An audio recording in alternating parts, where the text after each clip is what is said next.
This is a video review of the NewAge Workbench series, the 72-inch workbench. They have three different ones, 48, 72, and 96.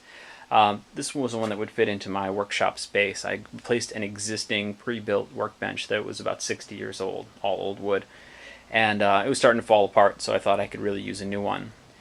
First, the things I really like about the workbench. I like the workmanship. It goes together easily, not a lot of parts. It really is just a bunch of bolts that go into screws that are already welded into place.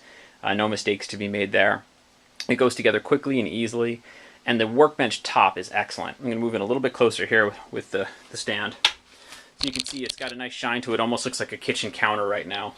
I'm going to mar it up, of course, no doubt about that.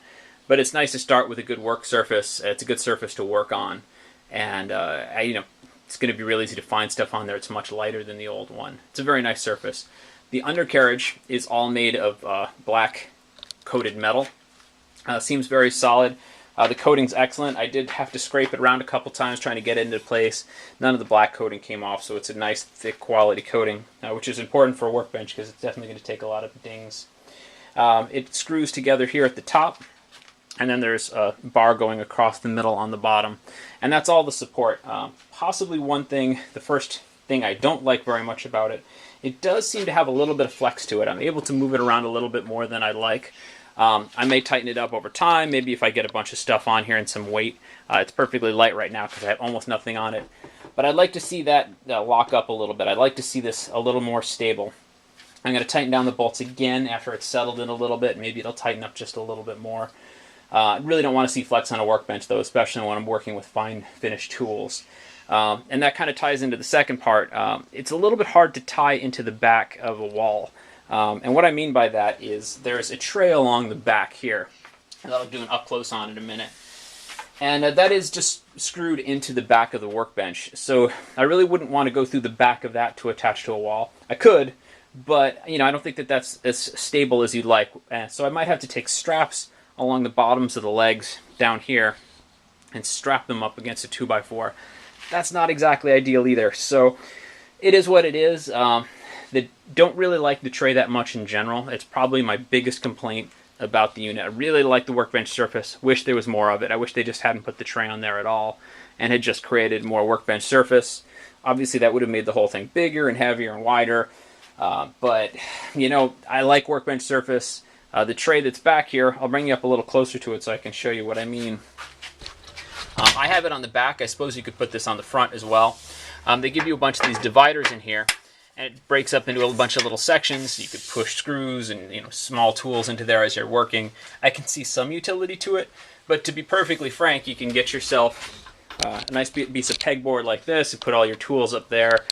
You can have small things like I use a little magnetic holder and I drop my screws into that as I'm working. There's lots of things you can do that really don't require a tray permanently built into your workbench. So that's my biggest complaint about it.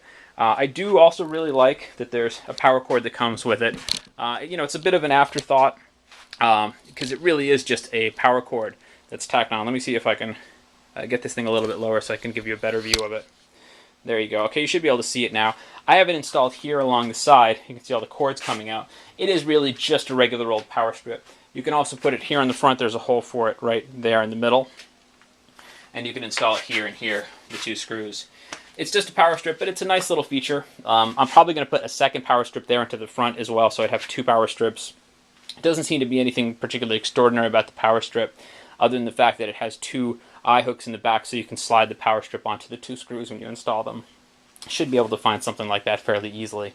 And in fact, I expect that most power strips probably have that already. Anyway, I really do like the surface, the work surface a lot. I really like the workbench a lot. My big complaint is the tray in the back. I'm going to keep it. I think this is a great workbench, and I'm looking forward to using it. Just, I probably wouldn't have picked to have the tray there if it was my choice.